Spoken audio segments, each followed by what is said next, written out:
Welcome to the Scoop World Order, where we're very humbly here to accept your congratulations for having it. First, once again, Brian Hartline is the offensive coordinator. Billy Fessler is the quarterback's coach. If you guys are Buckeye Scoop fans, which all of you guys are now, we had it 2 days ago. Very excited about that. We have a new offensive line coach, and a huge name has dropped out of the defensive coordinator search. So we're going to bring you all of that, as always, first, because that's just what we do. If you guys enjoy our content, please leave us a like. Click subscribe. Also click that little alert bell. And to all of you guys that thought we didn't have it, sorry, we don't just do a random show at noon or actually it's 11:30 on a random day unless we have it. And we had it. Congratulations to Brian Hartline. He's now an offensive coordinator, so that is always a little different level jump. And let's see if we'll get to call the plays this year, which he did not get to do 2 years ago. But man, what an incredible run for Buckeye Scoop, BuckeyeScoop.com. Again, if you guys enjoy our stuff, please leave us a like and subscribe to it. If you want to do something awesome to really help us out, head to Apple Podcasts, head to Spotify, type in Buckeye Scoop, and click subscribe there as well. You get everything free right to your phone. That is something we're trying to grow. You guys have been really helping us out. Leave us a 5-star review. But again, we appreciate you guys. We love you guys. And tonight is going to be a banger. I'm going to bring in the man of the hour, the man that had the Brian Hartline and Billy Don't Call Me Wes Fessler news. Sent me a text really early a couple days ago and said Hartline to OC, Fessler to quarterback's coach. And I was like, you got this? He's like, yep, rock solid. And I was like, all right, do you want a podcast? Sure. 11 a.m. instead of our normal 7 o'clock hour that we like to do. And it got, I think, 50,000 views on YouTube. So, hey, way to knock it out of the park, Nevada. You get your victory lap. You may begin your speech for winning the Had It First championship. Well, the funniest thing, and you know what the funny thing about the story is, I actually had it 12 hours before that, but I didn't check my phone and went to sleep and didn't see it. So we would have broken it three days ago or whatever it was, but I didn't wake up till the morning. I call you or text you and send it over there, and I'm like, hey, I think we got a text. So yeah, for people that were like, oh, you're just making a lucky, yeah, we lucky guessed and had a live show at 11 o'clock in the morning, and then we picked the name Billy Fessler out of a hat and threw that in there into the nugget too. And then we top it off today by going to Tyler Bowen. I just picked the name Tyler Bowen out of the air and say he's going to be the new run coordinator and offensive line coach. And sure enough, he gets announced. So we're just on a streak of lucky guessing here at BuckeyeScoop.com. And all the haters, all I can say, guys, is just get better sources, man. Get better sources or get a subscription to BuckeyeScoop.com and you'll stay in the know. It's literally the best at this point when we see what's going on. Again, the offensive staff is filled out. It's going to be interesting to see if they move Keenan Bailey, if they have, if they move Devin Jordan to receivers coach. He's been in the program for a little bit. How do they reconfigure stuff now that Brian is going to be the full-time OC? I mean, there's part of you that says, can he do the receivers at the same time? I think he has to have more involvement and kind of walk around, and you need to have a dedicated receiver. It'll still be over the receiver room, but it'll be interesting because they still have one more spot to fill, essentially, to replace Chip. And plus, they need to hire a second line coach and graduate assistants. So I just, I haven't heard anything about Tim Drebno, but I'd be shocked if he's not announced as the second line coach for the Las Vegas Raiders. But wow. Interesting day. Nevada, you're back in here. Your thoughts on Brian Hartline being the offensive coordinator? Do you think he's calling plays this year? No, he's calling plays. I mean, he's absolutely calling. This is not a head fake by Ryan Day. This is not, he's calling plays. He's been here 9 years. He has, suckled at the teat of the best there at Ohio State. And he's 38 years old. And it's his time. It's his time to figure out whether he can call plays. Now, not everybody can call plays. And if he can't call plays, is that the end of his head coaching aspirations? No.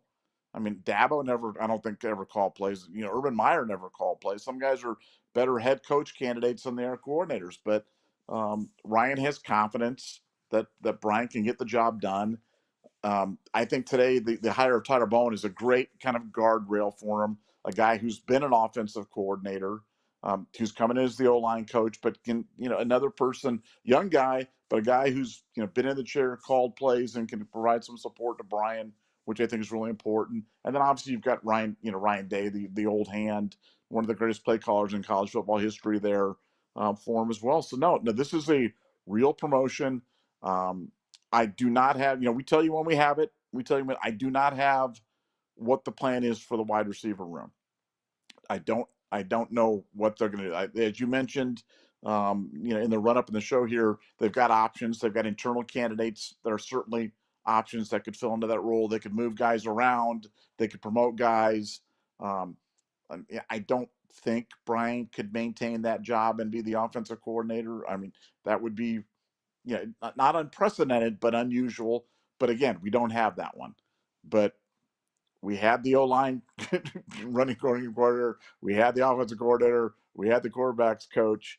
And we're zooming in on the DC now. With the word that we got today is that Bates is out. The Pitt DC has been informed that guy he had interviewed, he had thrown his hat in the ring. He had wanted the job. Ohio State has told him that he's not going to get the job and that Ohio State is going in a different direction. Now, obviously, in the two directions that you could go Kansas City, Cullen, and go the pro route and bring a guy in from the outside, or you could promote from within. And, I don't have it. I don't have it in terms of what direct. I don't know if that's been decided yet. So don't know on the defensive coordinator. We'll continue to dig. We'll continue to try to, suss out what the options are. But I'm not, if the information that I have is that Ryan Day has not made a decision on that as of yet that I'm aware of. And as you guys can tell with our track record on this stuff, we're pretty clued in to this process and have some pretty good sources. And we're really lucky guessers on names like Billy Fessler and Tyler Bowen as our things. Has anybody even heard? Had you ever tell the truth, Kurt? Had you ever heard the name Tyler Bowen before this morning? Absolutely not. I mean, Yeah. you could have given me 600 guesses as to who the line coach is. I'd have never said Tyler Bowen because he coached quarterbacks last year. I mean, he's literally here. I'm gonna put up on the screen for the folks, but it's like the quarterbacks coach at Virginia Tech. I mean, he was an offensive lineman out of Maryland. The connection is, he was the tight ends coach with Urban at Jacksonville. So that has to be the connection. Because you look at the experience, and I mean, he's been coaching for 15 seasons, but he's 35. He's younger than Brian Hartline. So he's young guy, played at Maryland from 07 to 09, which means he got hurt or something, because you don't play for 3 years. I mean, he literally, he's from Georgia, played at Maryland. Obviously wasn't much of a player if he only played 3 years, probably got hurt and was a student coach or whatever. And a lot of times, when these guys are 35 years old and they're coordinators, it's because they weren't good players. They got hurt. And so they start coaching when they're 20. And then they start, their GA at 22, 23, and then they're a full-time coach at 24. And then they kind of work up, and you can see the experience. So it's you start down at Maryland, student assistant 2010, so he's probably hurt. Graduate assistant 11, 12 Maryland with James Franklin, who was the offensive coordinator there. Goes to Penn State with Franklin in 14. GA goes to Fordham as O-line coach for a year. Offensive coordinator at Fordham for a year. Back to Maryland as the O-line coach for 1 year. Then goes to Penn State as a tight ends coach for 18, 19. Then 20, he's tight ends coach again. 21, he's Jaguars tight ends coach. 22, he's tight ends coach for Virginia Tech. 23, 24, he's the quarterbacks and OC for Virginia. So, I mean, again, I'm not seeing, I'm seeing 3 years of offensive line coaching, 2 at Fordham and 1 at Maryland out of his 10 years coaching. So, I mean, that's, again, I said, if you give me 600 names, this isn't one of the guys I would have picked, but Ryan knows more than I do. And I'm sure Urban knows way more, because Urban Meyer got this guy from DJ Durkin was at Maryland, and I'm sure he liked him, and that was the connection that got him to the Jaguars. Because like, there's just nothing on here that would make me say, okay, this is the guy. Like Ryan Day wants to sign over his O line to this guy. You know, I mean, Justin Fry. You look at his resume. It's offensive line. The entire thing's offensive line. You know, and it's at Temple, Boston College, you know, Florida GA, UCLA O line. And then Ohio State O-line. It's not tight ends, quarterbacks, OC. So again, like, is that bad? I don't know. It's different. I mean, when the 1 year that he was at Maryland, I mean, he didn't light the world on fire as a line coach. So I don't know. We'll see. I mean, he's young. And the one thing I know that is that, and again, this is the easiest prediction of all time, is people always hate our line coach and they always hate our offensive coordinator. So it's like there's gonna be a lot of fire Hartline and fire Bowen early and often. Because like, I mean, people wanted to fire Chip Kelly, who's the highest paid coach, the highest paid assistant in the history of football. And they want to fire Jim Knowles, who's the highest paid assistant in the history of college football. And then they want to fire Justin Fry, who's now line coach for the Cardinals. And they want to fire Tim Drevno, who's now the assistant line coach for the Las Vegas Raiders. So last year we had 2 NFL offensive line coaches, the highest paid offensive coordinator of all time. The highest paid coordinator at any level of football of all time, and the highest paid DC of all time in college. And people wanted those guys fired. So, I mean, and we had more talents. We had a better team. So this is going to be fascinating. And we open up with Texas. So, I mean, like Brian, like these guys, like this isn't like we don't get to play Akron and Western Michigan and, you know, Antarctica Tech and, you know, the normal slate. I mean, I looked at what Jim Knowles opens with at Penn State. It's like three, Iceland and Finland and Northwestern East Tech. And then they play Oregon in week 4. But like we've got Texas right out of the chute. So, you know, I mean, we got we're getting 2 new tackles. And so it's going to be, you know, time to grind. And like I said, there's still another spot. Like I said, do you move Keenan Bailey to receivers? Do you put, you bring in Kevin Wilson or a veteran tight ends coach? Because this will be the youngest offensive staff we've ever had, bar none. I mean, when our line coach is only 35, I mean, our line coaches, since I've been around, Jim Bowman, 60s, Ed Warner, 60s, Stud, 50s, Justin was the youngest one by far at 40, late 30s, 40. But, 35 is young for a line coach at a place like Ohio State. It's really young. So, but again, it doesn't mean it can't be good. But I'm just telling you, it's a different level, man. I mean, texting Justin, man. Justin's not sad about leaving here when our fans are threatening to kill him every week when we don't score enough points or get enough rushing yards or whatever. So, but yeah, like I said, this will be fascinating. I mean, to hire a line coach who hasn't really coached offensive line very much is different. But that's my opinion. I don't know what I know about coaching line, but it's a very well. Now I got a question for you. For you, because you keep saying this, and I haven't asked you this offline, but you keep saying it online, and I'm just kind of wondering. Like, you keep saying that Tim Drevno is going to the Raiders, and like, do you have? Is that like done? Do you know that? I mean, I don't have that. I don't have that. But the people that I know that know him know that he wants out of college.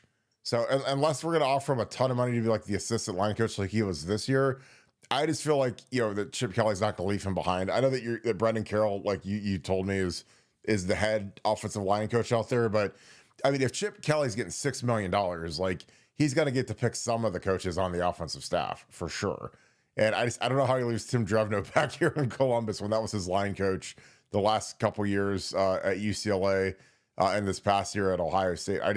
Again, when Chip was still here 5 days ago or whatever, I was like, well, he'll obviously promote Drevno and make him the line coach. But I don't know how he stays behind. Now, again, could be wrong, but I just know that he wasn't in love with the college lifestyle and the recruiting. And like I said, he was an NFL guy before he came to Michigan with Harbaugh.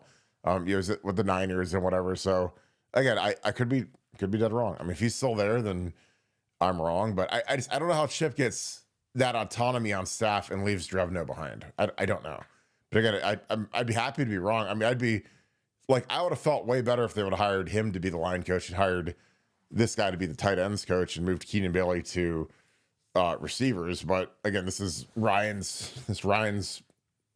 jam. So again, we'll see how this works out. Does that answer that?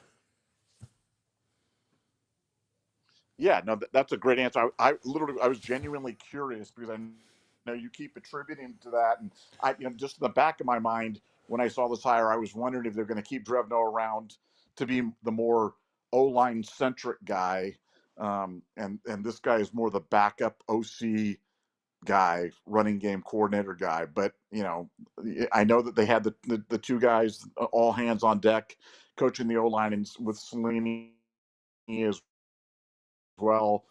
So I just didn't know if Drevno was going to hang around or not. And I hadn't asked you that offline, so I figured I'd ask you online. Well, I mean, he kind of is like, he's like Joe Philbin to me. Like Joe Philbin was like a 1 year, he doesn't have a job, bring him in as an analyst, consult. Now he couldn't, coach the way that Drevno could, because they just lifted that role this past year. But I can't imagine Chip leaves him behind. That was his line coach at UCLA. And, again, when you got to give Pete Carroll's kid the O-line job, I get that. But, you bring Tim Drevno in to like really coach the offensive line and be like because like I said, in the NFL, every team has two line coaches. And usually when you look at them, they're usually two guys that are one is the current guy, and the other guy usually is a former head line coach somewhere in the league, because they fire the line coaches every year in the NFL. So there's always two guys that generally have head line experience. But I don't have the Drevno's gone. I just, like I said, I would be shocked if Chip left him behind, because that just is like, like these old guys, man, with this new recruiting and NIL and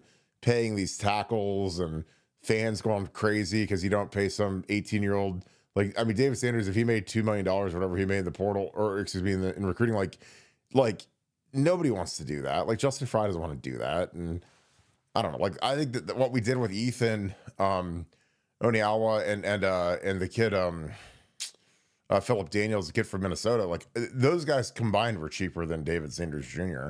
And they're going to be better next year. Now, 3 years down the line, could David Sanders be better? Sure. But for offensive line, I don't care about 3 years down the line. I care about next year. That's it.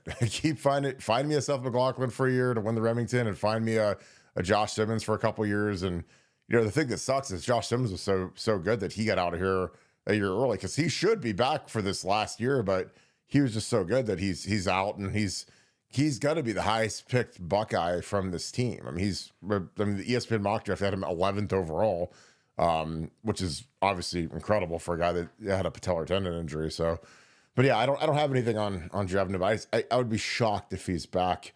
But if you're Ryan, man, you got to look for an older guy to help with the O-line, because again, people hated our line, and they hated the coaches, and they hated everything. But like, I look back and I was like, we have 2 NFL line coaches last year that both got hired by the NFL, and all, like, because I think Drevno's going to go to the Raiders, and Justin obviously could have gone to the Bears, or he could have gone to the Cardinals. And I was joking, I was like, you had like the 2 midget quarterbacks that hold the ball forever, and so if in doubt, pick Paris Johnson instead of the debacle that is the Bears. But he picked the Cardinals, and then you got Mike Salini again. I was a grad assistant, so for him to go from GA right to coaching at UNLV. Now again, he had some great luck. Obviously, he was with Dan Mullen at Florida, and I think Dan Mullen got fired in the middle of the season. They promoted, and then they made him the line coach for like the last couple games where they got smashed. And so he has some line coaching experience, and obviously came to Ohio State. Corey Dennis knew him from their time where they were overlap at Ohio State. So when Corey needed an offensive line coach, he called him. So again, to get a job like UNLV right out of being a GA is great. It's fantastic. So, again, that's high level coaching for that room. And it's a lot to replace. I'm telling you, like, I don't know Tyler Bowen, and I hope that he's dynamic and excellent and whatever, but like it does worry me that he has so little offensive line experience. Now, the last guy that had a resume like this was Sharon Moore, who's turned out to be a great line coach. And again, he had Jim Harbaugh kind of lording over that room. And everywhere Jim Harbaugh goes, I tell you guys, he's got a great O-line. But I worry our line coach just hasn't coached offensive line very much. And again, that's not a bad thing. I mean, if you're, dynamic enough to become the coordinator and the quarterback's coach, like Kevin Wilson did the same thing. He came up as an offensive line coach, went to Oklahoma. When you're the offensive coordinator, like in a perfect world, you're coaching the quarterbacks here, and that's what he did last year. So, again, like I said, it'll be fascinating, and no pressure replacing Chip Kelly and Justin Fry and Will Howard and the rest of the career. So, but I'm excited. This is great, and these guys can get to work. Any thoughts, Nevada? And we can start digging into some super chats. Well, I'm just glad that when I spun the wheel of names today, that it landed on Tyler Bowen. You know what I'm saying? Like, how embarrassing would it have been to come up with the name Tyler Bowen and then have it be Kevin Wilson or one of the names or something like that? I'm glad that it came up with the name of a person that you've never heard of, that I've never heard of, that we've never discussed. When it was Tyler Bowen. Tyler Bowen, who?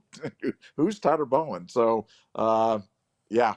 Lucky guess. Today is the day of lucky guesses, and I'm going to be doing like lucky lottery picks and all sorts of other lucky things. Anything you need with luck, Nevadabuck is your guy today, because I am the man of luck. I'm full of luck. I feel like I have luck kind of emanating. I'm like a leprechaun. I'm like the Notre Dame leprechaun right now, with all the good luck coming from my fingertips. Well, like I said, I literally, I don't know how far down the list I would have had to have gone to get to him. Because if you said, Kirk, I'm going to give you 200 names to name our line coach, and I would have put like Joe Rudolph, Harry Houston, get Jim Bowman out of the retirement home, Ed Warner, Andy. I would have named every line coach in the NFL, every assistant line coach in the NFL, every GA, offensive GA, every, I would have named, if you give me 100, I would have just copied and pasted all of them. And I still wouldn't have hit this guy, because I wouldn't have picked an OC who coached the quarterbacks last year to be our line coach. I just wouldn't have, especially with this slight of experience. So again, it's on me, but it's just like I said, this is, it again, could be fantastic. Again, obviously like something struck this thing, because again, I think that he worked for Urban for a year. So to get a job working with Urban is tough. And DJ Durkin liked him, obviously, because he had him at Maryland, and that's Urban's guy. And like I said, when you go through the resume and you go through, like I said, this little sheet, like, again, a lot of times when you look at this little sheet of coaching history, and people wonder why, like, I got out of coaching. Well, you're Towson for a year, Penn State for a year, Fordham for 2 years, Maryland for a year, Penn State for a year, Jacksonville for a year, fired, Virginia Tech for 2 years. So again, that's great. Now, most guys don't get to Ohio State that quick. They usually are at Towson and every other place in the world. But, like the connection here is Urban, Jacksonville, obviously. Penn State with Franklin. Obviously, he was with Durkin at Maryland. Played for Ralph Friedgen when James Franklin was there. So that's what got him to Penn State in 2014. DJ Durkin was at Maryland in 2017, so he hired him to be the line coach. He jumps back to Penn State with Franklin, 18, 19, 20. And then, Urban gets some Durkin. He's probably going through the Rolodex, and Durkin says this guy's good. Urban hires him for a year. Then he goes to Vatech, and like I said, it's just interesting because, with Joe Cullen, who might be out of this thing now, the line coach from Kansas City, who we speculated could be the next DC. I think that's looking more internal at this point, with Walton and Greene being co-coordinators. But I think that this is it's fascinating to figure out how these guys get connected, because in coaching, a lot of it is just who you know. I mean, I would say that's 90% of it. I mean, it's probably 10% what you know, 90% who you know, unless you're just damn like Jim Knowles is so good that with what he did statistically, that Ryan had to say, okay, how do we get to this guy? Let's interview him. Let's talk about his process. And his stats were just ungodly, with 57 sacks his last year at Oklahoma State, and his scheme and all that other stuff. So if you're that good, then you could probably get a call. But in general, it's like, who can refer you? And like I said with Ryan, Ryan's been around a little bit. He's Boston College and Temple and Philly and San Francisco, but he's been Ohio State for 10 years. So a lot of coaches haven't changed. And that's something like with Brian Hartline, where he's never been out of the nest. He's never been out of Ohio State from a coaching standpoint. So he doesn't have a huge Rolodex of people to pick from.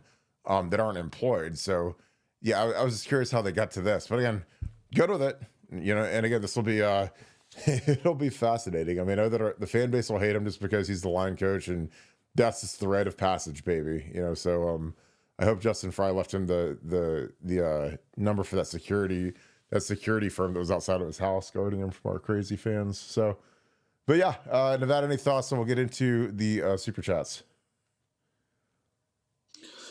Yeah, no, just exciting day. I mean, Brian Hartline is the play caller, man. I mean, this is really big, and it shows you, though, kind of a move towards these young coaches. You mentioned how young our staff is now. We've gone from kind of these old gray beards to now we're kind of the young guns there at Ohio State, and you know, in an age of instantaneous free agency and NIL and transfer portal, the way to keep a transcendent talent like J.J. Smith around, Carnell Tate around, Brandon Ennis, all your wide receivers, promote the wide receiver coach to offensive coordinator. Now, again, is it rife with peril? Sure, but everybody's got to do it the first time at some point. And for Brian, he's well seasoned. I think he'll do a good job in terms of doing it. He's got a quick mind. Obviously, he understands the passing game side as much as anybody, and we'll see how well he's learned and been able to absorb some of the running game concepts from Chip and what they're doing. Hopefully, Ryan has had some of that rub off as well. But it's a new era, and now, gun to your head, you think that they're going internal on the defensive coordinator side too? I'm torn. I keep going back and forth on that. If Bates is out and Cullen is on the fence, and I mean, I got a text a little bit ago that Cullen pulled out of it, which again, I think sometimes when these guys pull out of stuff, it's because they know they're not getting it, so they don't want to go through the whole shebang. But I mean, I think that's where it's going. Again, the hardest part for me, and I've said this to you, when we talk for 17 hours a day, it seems like, and I just don't know how a new guy like Randy Bates, and again, like I was kind of rooting for him because he did go to Ohio State. He is a Buckeye. He's never coached here, but he went to undergrad here. How does the guy walk into a room with OG Walt, James Laurinaitis, Matt Guerrieri, and LJ, and those guys just won the national title and ran the number one defense in the country? Again, I know that Jim Knowles was the coordinator. Obviously, Jim Knowles was the best coordinator we've ever had on defense, in my opinion. And Chip Kelly's the best offensive coordinator we've ever had. So, I mean, like last year, what we had was amazing, but we also had an ungodly amount of talent on both sides of the ball. But how do you have a new guy walk in and say, this is my scheme?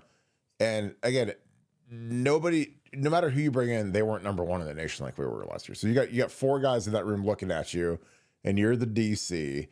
And I know there's going to be animosity because, again, that's just human nature. That's coaching. Like, I mean, because Tim Walton wants to be the DC. Matt Guerrieri wants to be the DC. Like, if you could morph them, and if Matt was 53 years old and had been here as long as OG Walt, that'd be the easiest, ascension of all time. But the problem is Matt Guerrieri knows the defense better than anybody in there.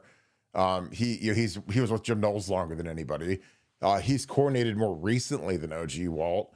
OG Walt Tim Walton did coordinate in the league for a year, and he's been a great corners coach, but it's hard because, when you bring in a coordinator, it's like, he's going to want to run his defense. And, these coaches don't want to change what they did last year after they just had the number one defense and they already taught it and the kids know it and they spent all this time learning it. And again, it's not a laziness thing, but I mean, they were number one in the country. Like, why would you want to change it? Now you got to adjust a little bit because your talent's going to be different, but I don't want to change much. I mean, damn, I want that scheme to be the same because it works. It was incredibly effective. And, the way that Jim Knowles played Caleb Downs in the middle of the field was one of the most, it was just breathtaking to watch because it deleted everything. RPOs and quick game and hell, even a, toss crack on the 1 yard line. You put Caleb in the middle, he runs and kills the guy and, rallies the defense there and shuts him down. I mean, I don't want to change anything. I don't want to do anything to piss Caleb Downs off. I know that. Like, I mean, if he's comfortable in this defense, like, I don't want to change any of it. Promise you. Best player in the country. So, I mean, between him and JJ, again, in the world of NIL and the world of they can leave instantly and all the other things, I want the two best players in the country to be happy campers. And I said coming into this, The only thing that can make Jeremiah Smith happy at this point after Chip Kelly leaves, who he loved, is to promote Hartline. Because I was like, you promote Hartline, then Ennis, who's the team leader right now, and JJ, JJ's not a big leader. He's super quiet. Ennis is more vocal, but JJ's your best player. JJ's Michael Jordan. He's your guy. So you got to make sure that he's on board with what you do. And Tate, your 3 best players on offense, they're going to love the move. And they're going to want to play hard and rally and make sure that their guy, Coach Hart, has a great first year as a coordinator and gets on that trajectory to eventually being the head coach at Ohio State after Ryan Day, does whatever. But that's just my opinion. Like, if you had brought in Joe Moorhead or Jason Candle or even Kevin Wilson, it's not the same. It's just not the same. And again, Brian, he's old. I mean, 38 years old now. He's not some young prodigy anymore. I mean, there's guys that are coaches in the NFL in mid-30s. So to say that he can't be an offensive coordinator, again, he's been sitting in that room for 9 years. He sat through Urban Meyer, Ryan Day, Kevin Wilson, Chip Kelly. I mean, a chimpanzee could learn how to coach offense in 9 years sitting in that room. I mean, I sat with Urban for 1 year, and I still can't believe how much I learned. If I'd have sat there for multiple years with Urban and then sat through Day and Chip, I couldn't even imagine where I'd be at in terms of football knowledge, because it's incredible what you learn when you're around rare genius level talents that know how to communicate and coach, and you can see how they see the game. Hell, Brian should be more prepared than any coach in Ohio State history at this point. Because if you said, Kirk, all right, pick the offensive minds, let's spin the wheel of creating, the perfect offensive coordinator. Who would you want him to learn from? I'd say Urban Meyer for the power run game. I'd say Ryan Day for his NFL style throwing attack. Kevin Wilson for his mix of both, especially what he did at Oklahoma with Bradford. And then Chip Kelly, who I think is the greatest offensive mind that's ever lived. People say I'm crazy, say Kirk happy hour or whatever. But Chip Kelly's in that rare era where Belichick and I always say this to you guys, Belichick wanted to clinic with him. Saban wanted to clinic with him. Pete Carroll just hired him. And Tom Brady just gave him $6 million because Tom Brady's the owner. So Tom Brady is intimately involved in this. And, those guys in Vegas know what sells. I mean, Vegas is fireworks and the Sphere and blackjack and high limits and nightclubs and champagne popping and bottle service. They want offense. So when they made this huge $100 million offer to Johnson, the guy from Detroit that ended up going to Chicago, which I thought was stupid. They whiffed, and they get Pete Carroll, older guy, 75 years old, whatever, defensive guy. But Chip he's the guy. And again, if Pete gets a little older, the health goes, Chip could be the head coach in Vegas, real quick. And then you've got one of the offensive masterminds out there running the show, and in an environment where you need to score points. So. I don't know what else Brian's going to need, man. Because you can't be a 15-year-old with training wheels on your bike anymore. It's time to take the training wheels off and go see if you can ride it or not. Because again, all the other kids, they don't have training wheels on anymore. Nevada, any thoughts? So we can dig in some super chats. No, just it's going to be fun. It's interesting to kind of get into the mind of Ryan Day as he's kind of doing this and seeing what he was facing and seeing how he's kind of responded to one of his first challenges as a national championship coach. And, I'm excited, to see how this defensive thing unwinds over the next 24, 48 hours and, how they manage that. Do they go to one guy with the other guys supporting him? Do they go to co-defensive coordinators? Is there an external candidate? Is Cullen really out? I mean, I really, I'm going to be interested to see, because considering he went internal on the OC side, does he do it again on the DC side as well? And I think we'll learn a lot about Ryan over that as well. But it's going to be fun. I mean, I just at this point, if it was place the wager, I think it's got to be internal at this point. I mean, unless you want Joe Cullen, who I think's pulled out of it, and Cullen didn't make sense because he's a defensive line guy. He's not a back end guy. And again, the politics of a new guy coming in, because again, it's easy to sell bringing in Jim Knowles when you've got a broken defense with Kerry Combs, and okay, we got to bring in a new guy, and he's got to bring in some new guys. But with how the staff looks now, it looks like you're retaining everybody. So I mean, like I said, one of the things I think Ryan learned was when you bring in a coordinator, you got to let him bring his own people in. I mean, he got to hire some of the guys on the staff, especially as a big time guy like Jim Knowles. Like he should have been able to hire Matt Guerrieri from Jump Street instead of Perry Eliano. And I just think it's difficult to bring in a guy who frankly hasn't, a guy who's got his own system. Because again, that's like you're bringing in a guy to replace the guy that ran the number one defense. Like normally when there's a new coordinator coming in, it's because the defense was terrible, and you got to kind of whitewash the whole thing and fire hose it and get a whole new scheme and philosophy. But like these guys want to keep everything, So again, it's going to be fascinating to see what goes on with LJ. Met with Ryan on Sunday to see the path forward, because there's been dissension in that room with Jim Knowles and other coaches with LJ and how he wants to do stuff versus how other guys want to do stuff. So that'll never not be fascinating to me, because it's like normally a position coach doesn't have that kind of say, but I think they give him some deference because he's older. But it'd be like if a line coach told the offensive coordinator, "Hey, we're not going to do it like that because this is how I want to do it." Like the coordinator's going to say, "Go fly a kite and you can go work at Arby's instead," or whatever. So I don't know. All right, let's dig into this. The Ohio podcast. What is up, guys? Make sure you guys subscribe to the Ohio podcast. Great people over there. Appreciate you, brother. Thanks for the 10. Congrats on having the big news first. Appreciate you, my man. Is Illinois actually the most difficult away game this season, or is it still the team north? It's always Michigan, guys. It's always Michigan. I mean, playing in Ann Arbor is really hard, and went up there twice, and neither of them were very easy, and we were better than they were both years. We were favored. It's always Michigan. And Michigan's going to be a war, especially with two new coordinators and new team and everything else. Like, it's going to be a war. I mean, again, winning up there is, I think, the hardest thing there is to do outside of, not with this extended playoff. Like, winning that playoff is the hardest thing in the world, but winning in Ann Arbor is difficult, and we haven't done it often. We had that amazing run, obviously, from 2001 to really 20, where they opted out of the game. But I think, Michigan's still going to be the most dangerous game. But make sure you guys subscribe to the Ohio podcast. Great people. Search for it on YouTube. Make sure you subscribe, click the alerts, and also write some comments. Help the videos out. I appreciate you guys. Nevada, your thoughts. Is Illinois the most difficult away game this season, or is it still the team up north? Yeah, still Michigan. Always that's always been a house of horrors for even some really truly great Ohio State teams. But the point's well taken about the Illinois road game. That's a real game. I mean, that's not going to be a cakewalk by any stretch. And so that's better bring your A game there at Illinois, because that's a difficult place to play traditionally for Ohio State, and Brett's got them going, and that's going to be a good one. I think you're on mute, Dr. Barton.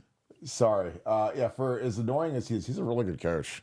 I mean, Bielema's, he gets those guys to play hard, and they're good. I mean, they're no picnic when normally they would be. Pooh Bear, thanks for the 5. Appreciate you being an Ultra member as well. Sounds like Bowen can recruit. Is that the main factor here? It has to be. P.S. Normally Shadesburg comes with a side of slurred speech. Huge curveball tonight. I know. I'm disappointed I did not go to happy hour. I did not go to happy hour and try to slide through a show with my eyes, glazed over. But no, I just, like I said, I had to put the belt on and let you guys know that we were first. Because again, people hate when we point out that we have stuff first. So it's like when people tell me, well, I hate that they use massive in every YouTube channel. I was like, you better get used to it, because when people start hating on stuff, we kind of we put it on a t-shirt. And people love it and they eat it up. So the Scoop had it first thing. I forget when we started saying that, but when we get it first, man, we let everybody know, and people hate it. And it's the funniest thing in the world, is because people get so triggered, and nothing makes Nevada and I happier than triggering the lazy, traditional, credentialed, lazy trash media. I love it. It's the greatest thing in the world. And because again, they don't need to credit us. We got a timestamp, dude.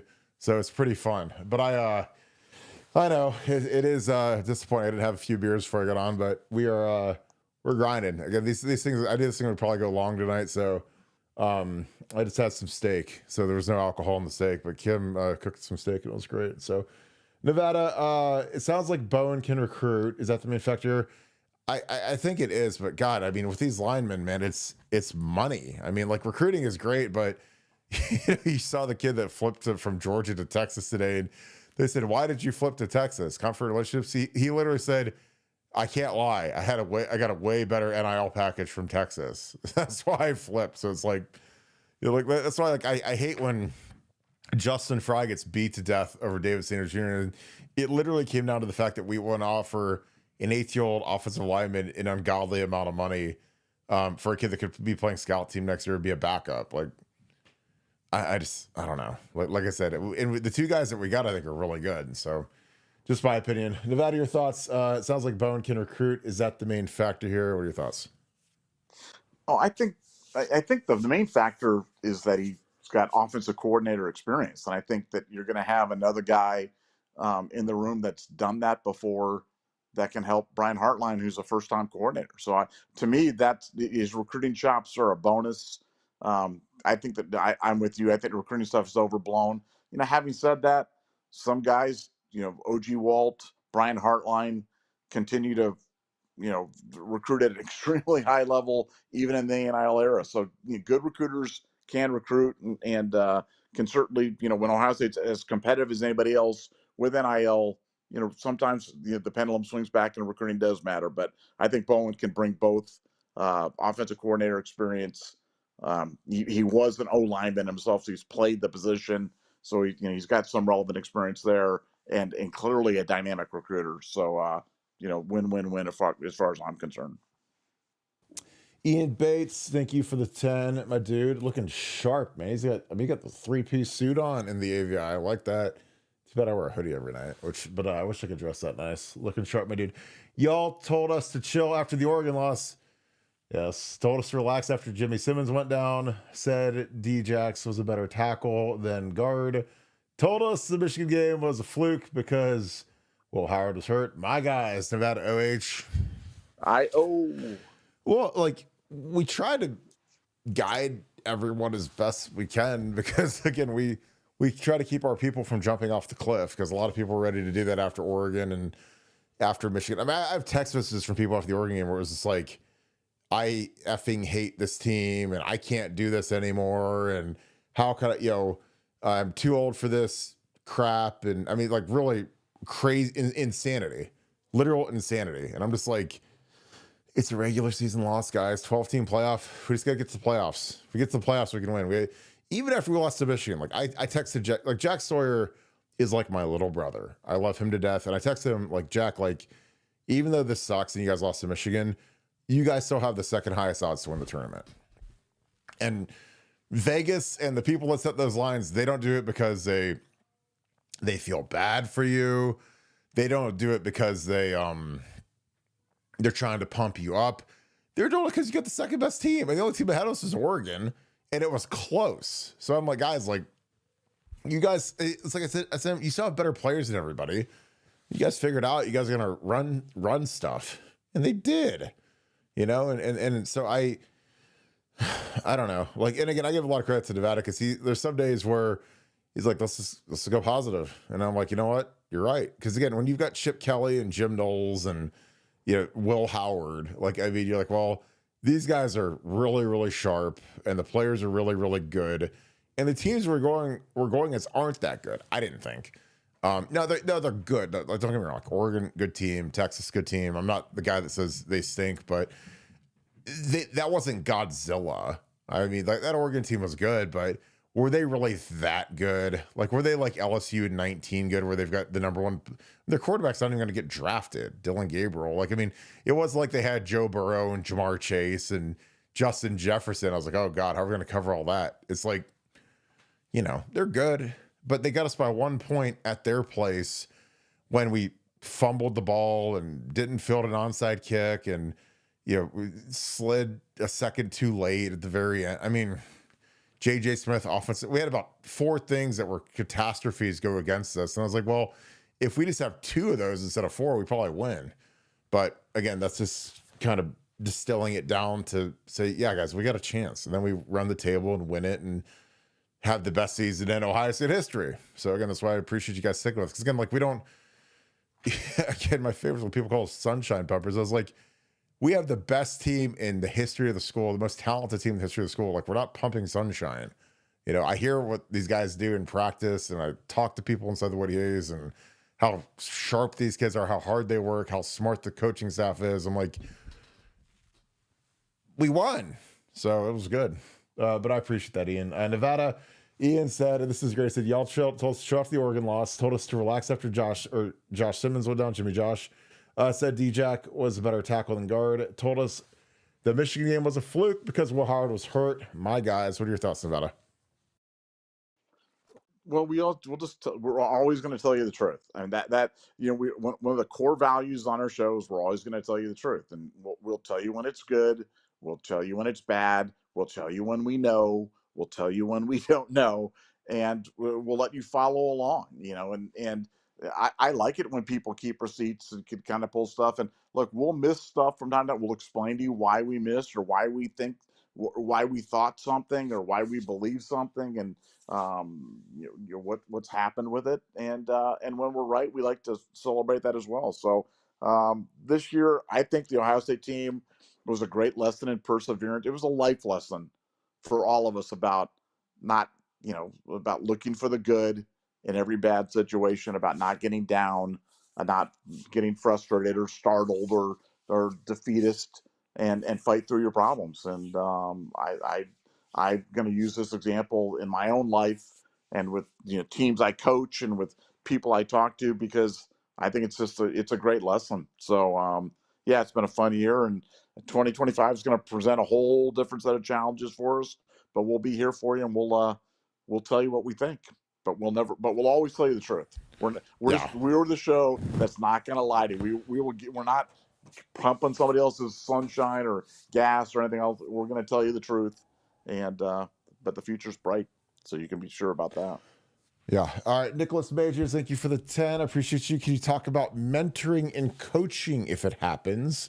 I was thinking maybe Chip Kelly was teaching Brian Hartline how to approach play calling. Does that go on? Oh yeah, absolutely.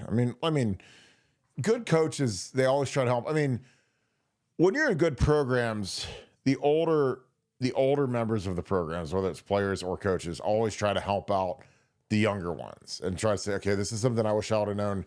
Like when I was a graduate assistant, for instance, and I would be coaching Jack Mewhort and Andrew Norwell and Corey Lindsley, I'd always think from a frame of, what do I wish someone would have told me when I was 20 or 18, or, when I was a freshman, when I was a redshirt junior? What's some stuff I wish I'd have known? So like, that's not, I was, and again, I was never a guy that was like, well, I had to find it out the hard way, so I'm not going to tell them, some of these tips and technical stuff and how to watch film and stuff I learned. Like, I would just try to empty the clip and give them everything. So there's no, because again, I always was like, because I want all these guys to be better than I was, and they all were. I mean, Norwell went crazy, and Decker and Jack Mewhort, and they all were better than I was. And I'm not saying that was because of me, but I really tried. And you can ask those guys, like, what did I do? I sacrificed everything when I was working there. I was working 7 days a week and grinding. And I loved doing it because I wanted those guys to be successful. And plus, frankly, we sucked. In 2011, man, we were terrible. So, we lost some older guys that, were whatever. And we had to kind of rebuild the line, and we did. And we had a really, really good line, and those guys all got drafted and had nice careers. And they had exceptional, Corey Lindsley was the highest paid center in the league. Norwell was the highest paid guard in the league. And they were late round picks. Lindsley went 5th round. Norwell didn't get drafted. Now, Taylor was a freshman when I was there, but he ends up being a first rounder and made more money than I think all of them. But I, like with sitting in that staff room, which again, I did with Urban and with Tress and whatever, you always kind of learn what's going on from a perspective of, things that they learned along the way coming up, mentoring, coaches that they worked for, like Jim Bowman, who everybody hated, was my offensive line coach, and I worked for him and he worked for Saban, and he'd tell me about some of the stuff that those guys did up at Michigan State, and it was crazy. It was wild. And then he'd also, say, this is why we do this, and this is what certain coordinators like to run. Like he'd always say, Mark D'Antonio liked to run double mug, which is 2 walked up linebackers in 2-minute drill. That he ran that every play. Double mug, 6-man pressure, covers or his magic coverage behind it, and you had to get rid of the ball in 2 seconds or you're going to get killed. But that was this whole thing when you're you're getting rid of it. So there's a lot of mentoring that goes on. And again, with a guy like Chip, I was lucky because if you say, if I could sit and study one coach for you, it would have been Urban, just because, that was like my get back from when we lost against Florida. I wanted to know everything about what they did to beat us, because those guys were really prepared. They really did good. And I learned everything that they did to beat us. So, but if I could have studied a second coach, it would have been Chip Kelly, because I love his offense. I love his running game. And Brian had the opportunity to sit there for a year and learn the running game from Chip. And again, it's probably eye-opening. And I learned a ton from Tom Herman. I learned a ton from Urban Meyer. I learned a ton from Zach Smith about receiver play. So yeah, there's a lot of mentoring and a lot of sharing that goes on, and it's great. Like I said, that's the thing. Like, I don't miss the hours and the excruciating pressure that comes with playing at Ohio State and being at Ohio State, but like, I liked learning football. I mean, I'm obsessed with studying football and learning football. So again, that's why I think Brian, I don't know what else he needs, because you throw in Kevin Wilson on top of, Urban and Day and Kevin, and then, the other guys. I mean, it's like, I don't know what else you need. I mean, that's as good of a foursome from an offensive perspective when you've been around Urban and Ryan Day and Kevin Wilson and Chip Kelly as you could ever dream of. So, and this new guy, Bowen, he'll bring something too that Brian will learn and will be helpful. So yeah, it definitely goes on.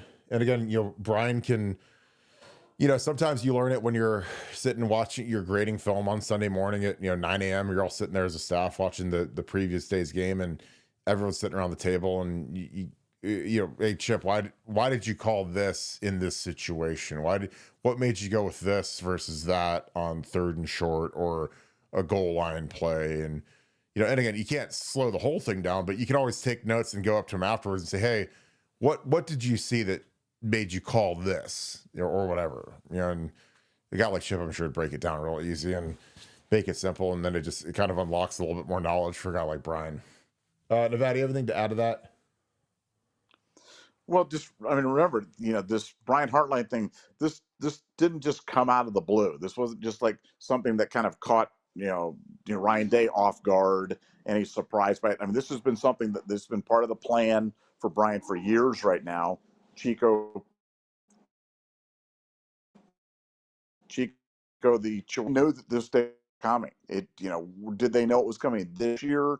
No, but Brian's been, this has been something that he's been planning with Brian.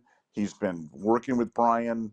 He's had the guys working with Brian, and they've been getting Ryan ready, because at some point in time, right, as the co-offensive coordinator, Brian was going to become the guy and call plays. So that, like I said, this is not, it's surprising to a lot of people. It wasn't surprising to Ryan Day, just part of the plan, maybe a little bit earlier, but always part of the plan. Yeah. D Sunny, thank you for the 5. Yesterday's show was an all-timer with Kirk, Nevada taking some shots. Maybe he will go to Penn State with his daddy. I might rewatch. Thanks. Yesterday was pretty funny. I mean, we have some shows that are hilarious, and like yesterday was a good one. That was as funny as us going at 11:30 randomly when Nevada's like, hey, I got this. Hey, do you want to do a show now? And I looked down, I was like, it's 11 a.m. I was like, going to do a show now? And he's like, let's do it. Let's break it. Okay. Give me 5 minutes. I'll go turn everything. Billy Fessler. I spun the wheel and it came up Billy Fessler. Wes Fessler. He came up Wes Fessler. Billy, don't call me Wes Fessler. You came up, you lucky guess. I lucky guess Billy Fessler. That's what I did. I lucky guess Billy Fessler. You're like, what's a Billy Fessler? I don't even know what that means. Not Billy Fessler. I'm calling the quarterback coach. I'm like, hey, Kirk, let's do a random show in the middle of the day, and I'm going to say Billy Fessler is going to be the quarterback. Go, derp. You're like, come on. I'm like, who? What's a Billy Fessler? Who? He was an intern. He was an intern last year, and they're going to make him the quarterback coach. I'm like, all right. If you got it, I was like, I'll be.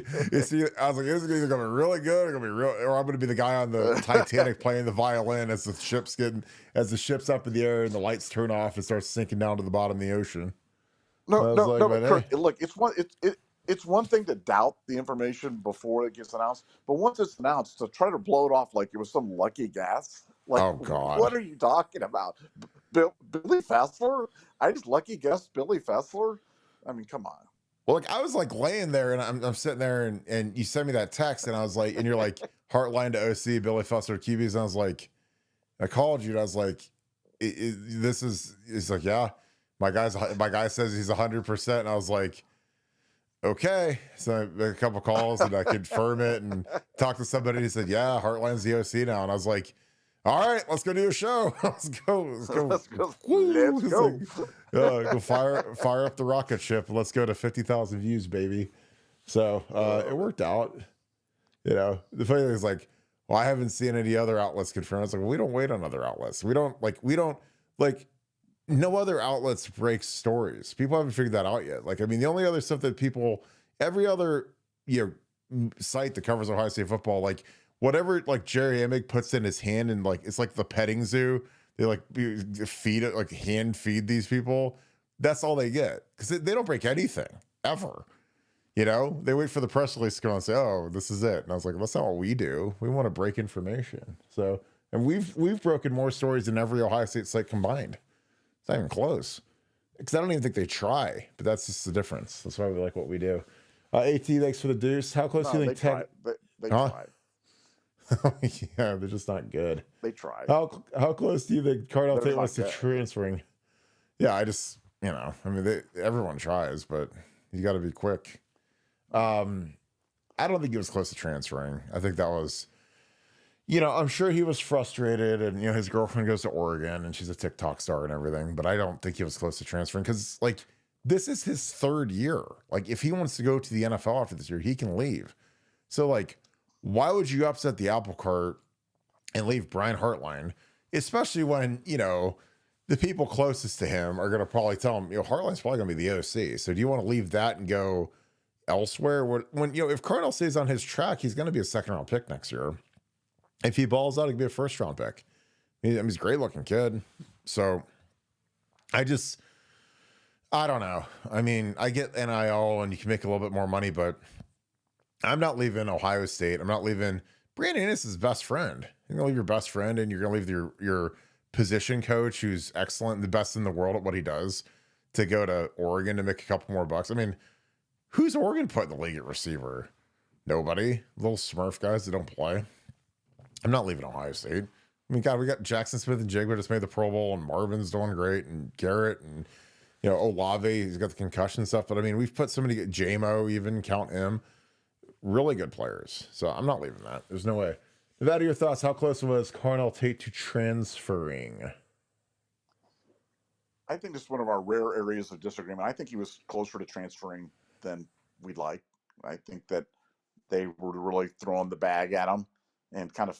I think when he came to his senses, I think the decision was clear and that he should stay. But I think there was a time that I was genuinely concerned that he was leaving, and I know I really want to credit the foundation for stepping up when they did. It's a great group. We're really lucky to have those guys.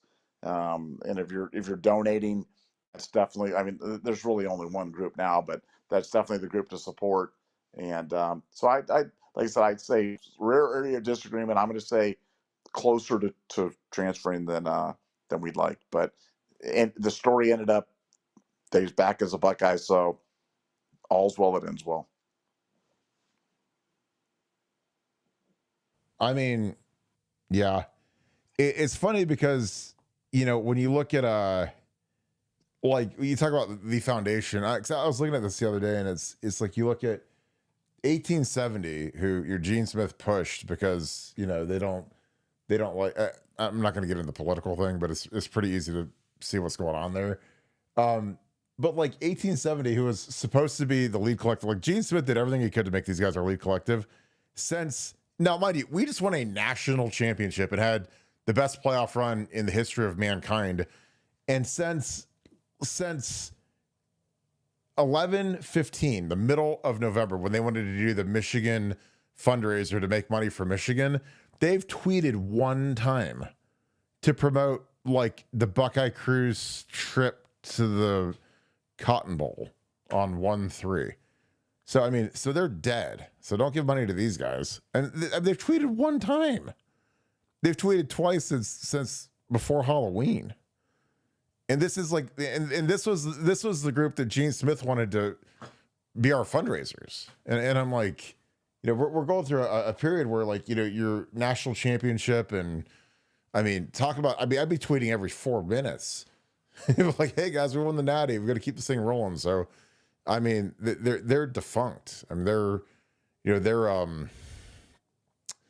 Theranos. I mean, like, they're just like this big hype machine, and they had all these guys. And again, I took crap for saying that the foundation was the best collective by far.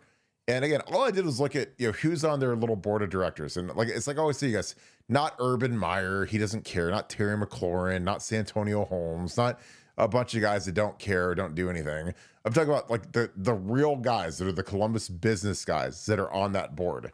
And I was like, oh, Tommy Heilman, hitter, Bill Lewis, hitter, Brian Schottenstein, hitter, and they've got friends that are hitters that are going to donate to it. So, and not to mention the Schottenstein owned companies are going to donate to it. When you see JJ Smith wearing American Eagle and Hollister and stuff like that, I'm like, those guys are getting paid a lot of money to wear puka necklaces and corduroys and stuff. And I'm like, well, hey, whatever it takes, baby, I'm here for it. So, like I don't know. It's funny to me because like we wasted so much time promoting cohesion in 1870 society, and it's time where we should have just been on the foundation.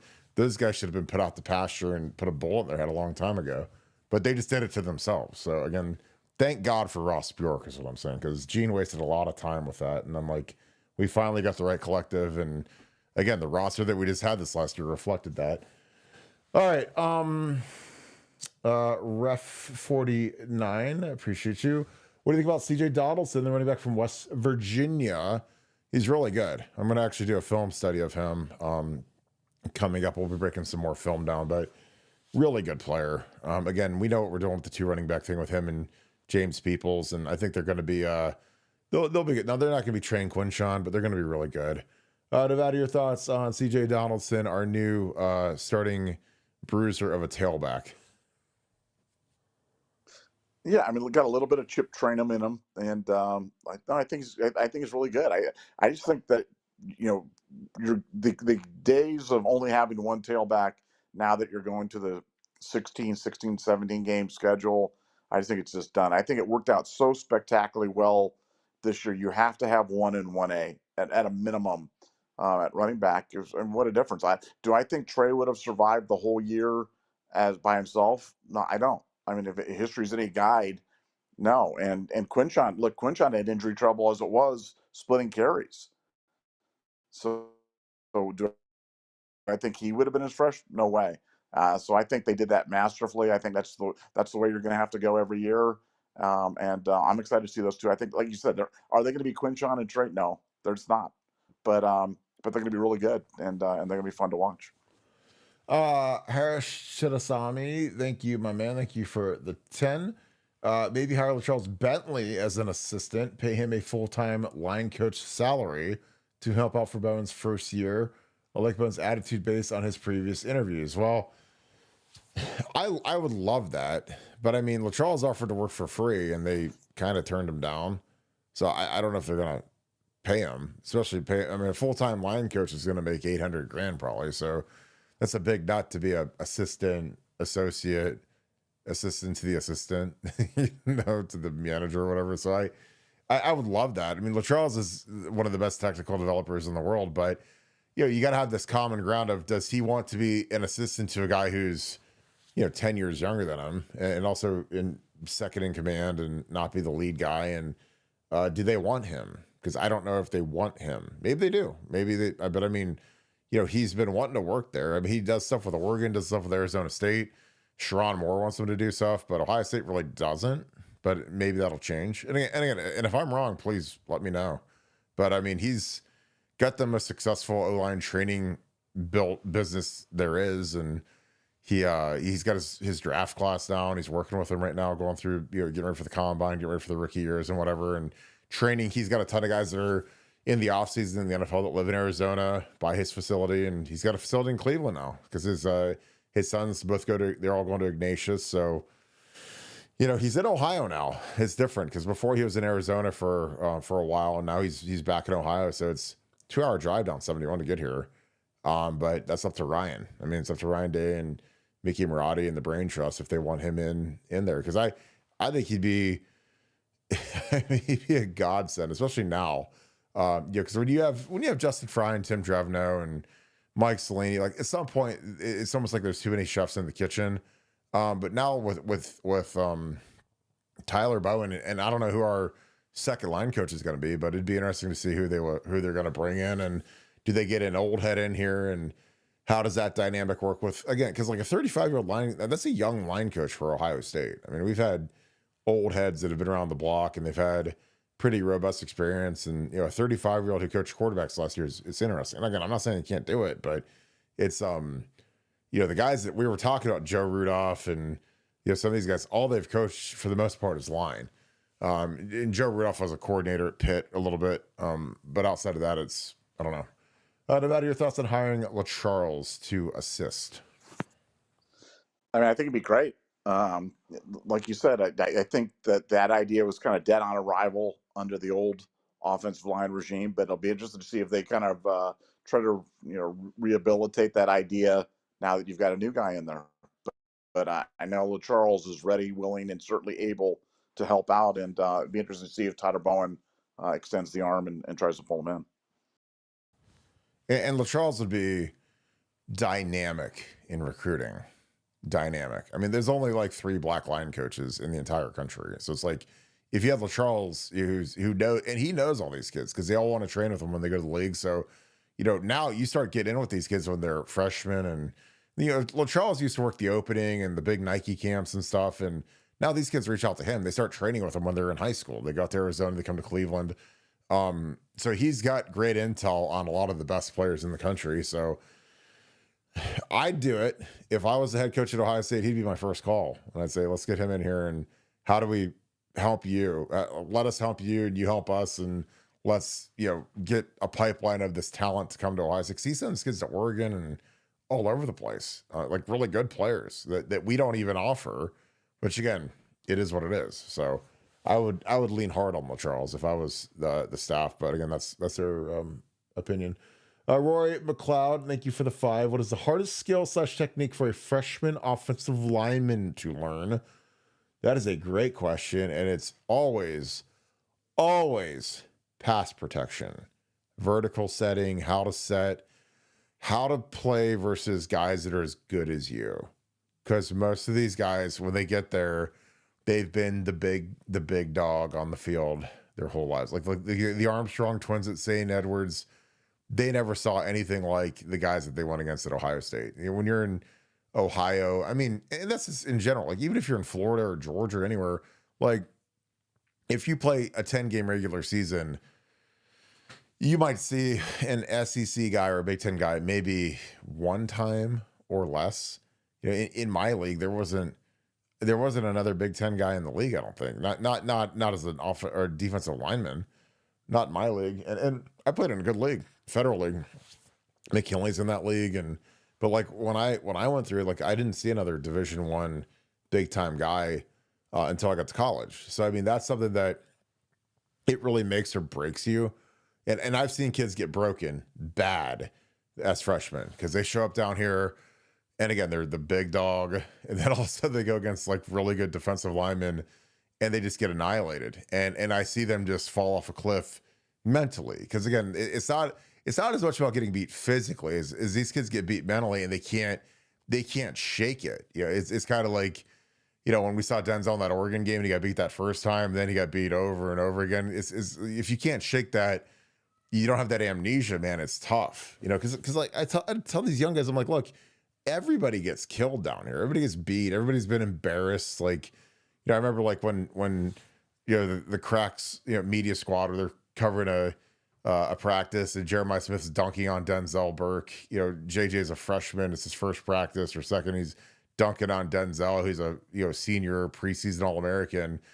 And I'm like, dude, that's just part of being at Ohio State. And again, that's why I wanted to go to Ohio State. Like, I mean, as much as I love the Buckeyes and the band and Script Ohio and all that other nonsense, like I love the fact that I was like, when I go here, every day is going to be an absolute war. Because if you don't bring it at Ohio State, you will get embarrassed. And again, that's what I love the most. Because again, if you go somewhere else or a smaller school where you might be the best player there, like you're not going to have that pressure. You go to Ohio State, man, it's like I knew my senior year when I showed up to practice, I'm like, look, I got to go see Cam Hayward, who's going to be a first ballot Hall of Famer in the NFL. And I got to go see Vern Golson, who went 6th overall in the draft. Those are the two ends I went against every day. So if I wanted to like take the day off or relax or not be dialed in, locked in, I'm going to get humiliated by those guys. So, I mean, I love that. And again, that's something that some of these guys, they don't have that mindset. So they show up and happy-go-lucky, and then they get one-on-one pass rush and they get destroyed, and they can never shake it. You know, and honestly, I hate one-on-one pass rush with a passion because I think that drill has ruined more offensive linemen than any drill I've ever seen. Because these guys will be fine in the team drills, 11 on 11, where there's more deception. It's a runner, a pass, it's misdirection, it's all kinds of different stuff. In that one-on-one pass rush drill, I've seen guys get ruined because they get annihilated in it, and then they go to team drills and they carry it over. And I'm like, if we just skip that drill, we'd be fine. Again, it's probably a cop out by me, but it's just so slanted towards the D line, you know. And I'd see these guys get killed. I'm like, I was like, the D line doesn't get to pass rush like that in a regular game. I've never seen. I see guys winning that drill, and I would take reps when I was in the NFL as a young lineman. A lot of the offensive line coaches would keep the young guys out and we do extra drills, and I would play defensive line in that drill. I never lost. Like guys could not block me in a one-on-one pass rush because it's rigged. It's super easy to win at. And I had moves that people just couldn't block. Now in a real game, I couldn't get any pass rush, but in that stupid drill, I could dominate. So I don't know. Nevada, do you have anything to add about the hardest skill for a young offensive lineman to learn, or do you have any corrections you have for me? No, you've always said that. You always used you've used Connor Smith as an example of many guys, but certainly one guy that great run blocker, really struggled in pass thing, and then mentally kind of got broken down and was never as good as we thought he was going to be. So it's easy to lose your way. And he's not alone. I mean, there are guys that see how they get out there, and again, when you're the monster in high school, you know, it's like the bully. Like, you know, when the bully is bigger than everybody and beats everybody up, like that's all great until he runs into a bully who's as big as him who beats the tar out of him, and all of a sudden his complex is gone. So that's just it's just something that I always tell guys. I'm like, look, I mean, you're gonna get beat, and you just got to recover from it, because you're gonna get beat in a game too. Sometimes you just got to get beat as little as possible. But when you play against really good players, like everyone in the history of football has got to get annihilated. It doesn't matter if it's Nick Saban coaching, Urban coaching, Tressel, Tom Brady throwing a bunch of interceptions. Like everyone's gotten it at some point, and so you just got to recover from it. So it's not like there's some invincible force out there. Buck AT, Kristen, what is up? She's your pick for the fight of the night Saturday, Nevada. Do we have any Dagestan Poppy action yet, or no? Is it still under wraps? We do. I mean, it is under wraps. The Dagestan Poppy does have a bet. He does have a very large bet that he has made. Not sure if it'll be the only one, but he's got a big bet. If you subscribe to his service, he'll give it to you in advance before the line moves. If not, he'll give it to you for free an hour before the fight. But there is going to be a pick. It is on the main card, and should be a banger. So yes, Dagestan Poppy does have a play. I don't want to spoil it for him because he does this for a living. Again, Dagestan Poppy, Dagestan Papi on his Twitter. And if you DM him and tell him you're an Ohio State fan, he may even give you a pick for free or help you out or do whatever. He's a great guy, big Ohio State fan, and the greatest MMA handicapper on the planet. Without documented record, last 1,000 picks, ROI over 12%, which is absolutely insane. Put him in pantheon of great handicappers. And if you like to make money, follow him on there, and he'll give you the picks for free. It's not Wang Kong, is it? It's I may bet her. I know we lost on her last time. I know she was. What was she, minus 2,000 last time? Or she was clowning around and she got tapped. I know. But I mean, the Joker. I may go back to the well. She's minus 500, but I may go back to the well on the Joker because I think she got embarrassed last time. I think she's a terrific fighter, but I mean, she was minus 1,200, something crazy, and I was like, it was bad. Yeah, it it was was really bad. bad. So I mean that because again, like that seems like good value, especially after she got humiliated. Because they were pushing her like she's got to be like the female Conor McGregor, and then she went out there and got tapped by like a plus 900 underdog. I was like, oh my god. So I remember that was in China because that was like the middle of the night here, and it was like the watch UFC fight night from the the Chinese dojo or not dojo, but like wherever they're at. I mean, they're in this little arena in China, and she got tapped, and she was like the big star on the card, and I was like, oh my god, this little Brazilian girl like flew over there like 25 hours or whatever to get there and beats this chick, and I mean it was A crazy. little chubby Brazilian choked her out. So yeah, I think I people are off the train on her right now, but I do like her. She'll wear the Joker face paint and she'll do the whole thing. And I minus 500. That's one of my picks, but that could be square. But that's Nevada's pick for sure. you go on Drakus. He's a bad man, dude. We're Strickland. This is gonna be a banger of a card. Good God. Oh, no, I think it's going to be a really good one. I like the Zhang Wei versus Tatiana Suarez. I mean, there's some really good fights on the main card, and I think it's going to be a fun Strickland? One. I mean, I got to go Drakus, man. He's a monster. Yeah, I'm not a big Strickland guy. I'm just not. I'm not either. I think he's a guy that's got a big mouth, and again, I liked him, and I thought he was better, but once these guys start losing a few times, it becomes like an avalanche. Yeah, this is for sure. This is a banger. Yeah, so I'm gonna go Drakus. That'll be my fight of the night. I think that'll be a good fight. I think I'll knock him out though. I love you guys have to understand. Like I love UFC. So does Nevada. Like we watch it and we live. You guys got DraftKings. If you live bet these fights, man, they're so fun to watch and bet on. So super excited. So I'll say Drakus, but yeah, like that Kong Wang at minus 455 is a good looking line because I mean she was minus. I swear it might be like 1,600 or something insane, and she lost. So I was like, that was like the biggest favorite I've ever seen lose, or close to it. So I appreciate that, Cat. Jason K next for the 5 with Chip going to the Raiders. You think there's a chance that they'll go after Will in the draft? I mean, it's like it depends on if they want to be smart or not. Again, obviously, I would take Will Howard. I'd take Will Howard over Shedeur Sanders any day of the week. Now, Shedeur has been playing the political game, and Deion's been sucking up to the Raiders, and every time the Raiders lose, Shedeur tweets, "Thank you, God," and everything else. Like, I hope the Browns don't take Shedeur. I think Shedeur is going to be the most predictable bust of all time. But the Raiders are sitting at like 6 or 7, and it's like if he falls down there, are they going to pull the trigger to get the Hollywood, or not the Hollywood, but get the Vegas lights thing going? I don't know. Like I want to take him or Cam Ward in the top 10. There's no way. They're small. I think I don't think Shedeur is good. I mean, I think you can take Will Howard in the second round. I take that any day of the week, and take a premier position player in the top 10. Take a tackle, take a pass rusher. Like I said, it's funny, like with the Browns being at 2, I was like, dude, I'm taking Abdul Carter. Like, I'm sorry. Then Myles Garrett.